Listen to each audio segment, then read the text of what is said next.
no vayan a decir que Rebeca dijo, Dios no se mueve, Dios se mueve. Pero el mayor ejercicio de Dios no es moverse Él, es mover a nosotros, a su iglesia. Y a través de todos y cada uno de nosotros que Dios se mueve. ¿Ok? Y entonces, en eso, cuando yo empecé a revisar a Ana, el personaje de Ana, Ana era una mujer casada conforme a la costumbre judía. Por lo tanto, la costumbre de judía gobernaba el patriarcado, el hombre podía tener 2 o 3 mujeres, y si usted se va y quisiera que en algún momento decidiera releer ese pasaje, porque yo sé que todos ustedes lo conocen, es que es claro que no le faltaba bienestar económico y no le faltaba amor, porque la Biblia específicamente cita, el autor de ese pasaje dice específicamente que el Cana, su esposo, la amaba con profundidad. Y cuando iban anualmente a ofrecer el sacrificio familiar, a ella le sacaba doble porción de todo. Y aparentemente para llegar hasta donde se hacía el sacrificio personal en este tiempo, que era bajar de Ramá hasta Silo, era el largo trayecto. Y a veces las trayectorias duraban de más de un día. No se preocupe que también está orando.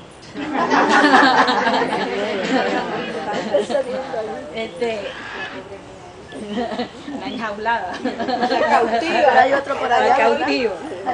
Así que en medio de eso, o sea, había un bienestar económico.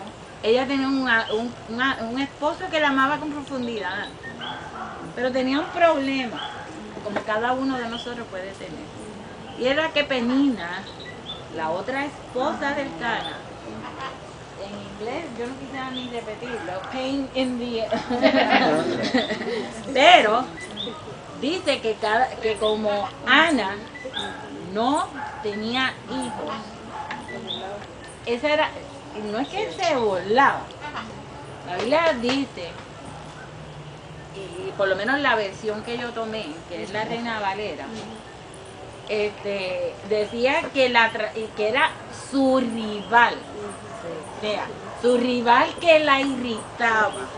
Y cada vez que iban al sacrificio, o sea, usted vivía en una familia que usted tiene a X o Y, al hijo, al marido, al yerno, al consuegro, que le está chavando a uno la vida, le amarga a cualquiera.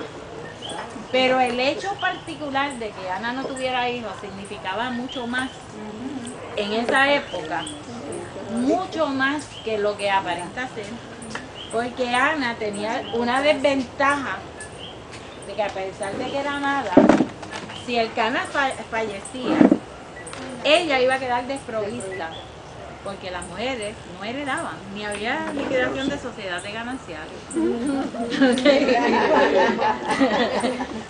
Ella se quedaba sin nada. Y lo más probable es que si tenía Penina, que sí tenía hijos, no dice que sí tenía hijas todavía, pero sí tenía algo. Ok. Iba a tener que probablemente Ana la iba a convertir en una cenicienta de la casa. O sea que son muchos factores los que estaban en las circunstancias de Ana. Y además, el factor que para mí es uno de los principales, es que Ana tomaba esas palabras, tomaba su situación y la convirtió en una depresión. Y dice que ella bajaba hasta el sacrificio, como nosotros ir hasta el templo, pero ella bajaba deprimida, agobiada y en amargura de espíritu. De tal forma le afectaba la situación que cuando bajaba al sacrificio anual, que es lo que se enfatiza en este pasaje, ella no comía ni bebía.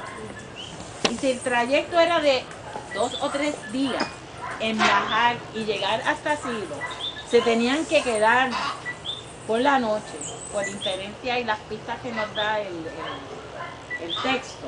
Pues entonces usted tiene a una persona que baja al sacrificio llega hasta el templo, pero está amargado en su espíritu.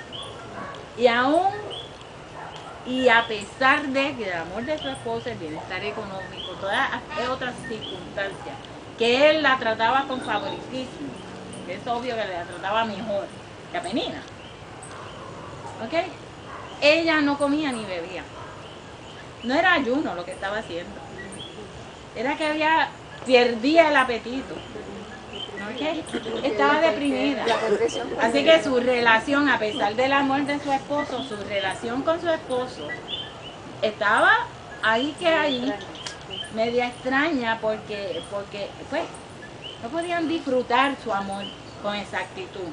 Porque aunque tuvieran sexo, por ejemplo, ella no paría, seguía Penina en la casa. O sea, había distintas cosas que iban afectando todo eso.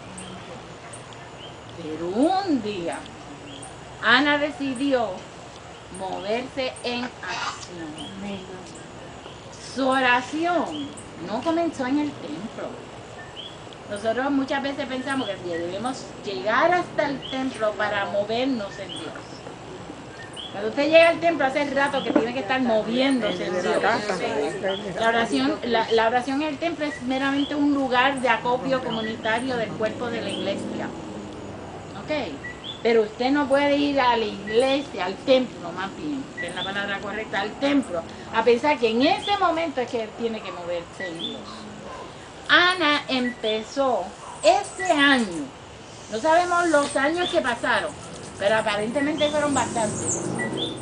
Ese año empezó Ana a cambiar y a moverse en Dios. Y para mí su oración comenzó cuando ella empezó, hipotéticamente, a vestirse, ¿ok? A prepararse para el viaje. Y ya ella iba en una actitud diferente.